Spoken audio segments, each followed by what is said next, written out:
Alam mo, isa sa mga pinaka-nakakaburat, magpanggap kang walang-wala. Tapos tignan mo ngayon kung may magpapautang sa'yo dun sa lahat ng mga nakadikit sa'yo. Alam mo, pinaka-nakakaburat sa kapag may pera ka. Ayoko naman sabihing mayaman. Hindi, gano'n lang, pag may pera ka. Ang nakakaburat sa may pera, lahat ng tao mahal na mahal ka. Akala mo. Hanggang mawalan ka ng pera, tsaka mo lang malalaman kung sino yung mananatili sa'yo. Akala mo, gusto ko ng mga tao? Hindi, gusto nila yung pera mo. Chester, kailan ba tayo gagasos? Chester, kailan ba tayo magpapasar uli ng bar? Inan nyo.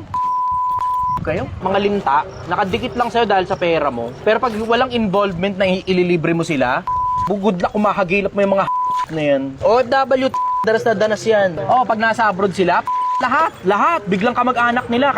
Kahit yung mga hindi sila pinapansin, nasa Pilipinas sila. 100 piso lang, pamasahe lang, papuntang agency. Hindi sila mapautang. Tapos ngayon, nung nasa abroad, nangungutang 5,000 mga rito sa Pilipinas. Pag hindi pinautang, galit pa mga wala kang utang na loob bigla. Wow! Samantalang nasa Pilipinas, ni 100 piso, hindi kayo makapagpairam.